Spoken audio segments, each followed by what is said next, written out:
It doesn't look like it, but this small island on the far southern tip of the state of Louisiana is in the eye of a storm. 68-year-old Edison Dardar's lifestyle is in peril. If they got shrimp, I catch some shrimp. Sometimes a couple of crab. Sometimes a little redfish about that long. I mean, they got everything you wanted here.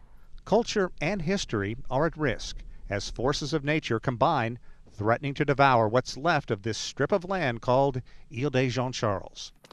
Dardar is Native American, a member of the Biloxi Chitimacha Choctaw tribe, which was forced to settle in the far southern reaches of Louisiana close to 180 years ago.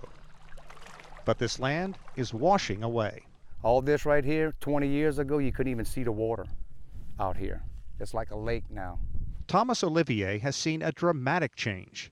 His family's old black and white photos provide a glimpse of what used to be. Hardwood trees as far as the eye could see. A vast piece of land that's disappearing due to saltwater intrusion, as well as canals carved through the marshlands for oil and gas exploration. What used to be about 13,000 hectares is now a mere 130 hectares. Olivier has always counted on leaving his house and the land to his grandchildren. Oh yeah, well, they're all going to inherit all that. It's all going to get stepped down. But what are they going to get? Well,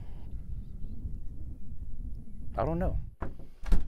A couple of years ago, the U.S. federal government authorized $48 million to move Dardar and several dozen landowners further inland, provide housing, a recreation center, and a church. Under the plan, these so-called casualties of climate change would be moved collectively as a community, not scattered to the wind. But Dardar is among those pushing back. If you move, like me, I'm 68 years old. If I go live in Shreveport, I'll probably die when I'm 70. You think? Oh yeah. What am I gonna do with that? You won't have the water. No water, what to do? Sit down and watch television? The only thing keeping the water from taking the rest of the island is a 2-meter-high levee that can't be maintained forever. It's pretty clear that the Isle is losing its fight against the rising tide. Even a glancing blow from a powerful storm such as Hurricanes Harvey, Irma, or Maria could overwhelm the earthen levees protecting Jean Charles. Residents here are often called the first climate refugees in the United States. First maybe, but hardly alone. This is supposed to be Chitimacha.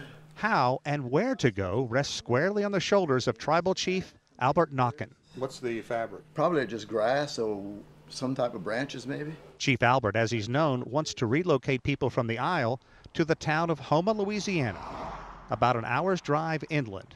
But the 71-year-old is fighting a battle on many fronts. I'm in a no-win situation. I mean, I got the people against me and I got the state against me. I do believe, I still have faith that we will succeed. I mean, maybe not 100% on what we had planned, but hopefully it's going to be a lot better than what we have now. If you visit Ile de Jean Charles today and you've never been there, you might think, well, what's the big deal?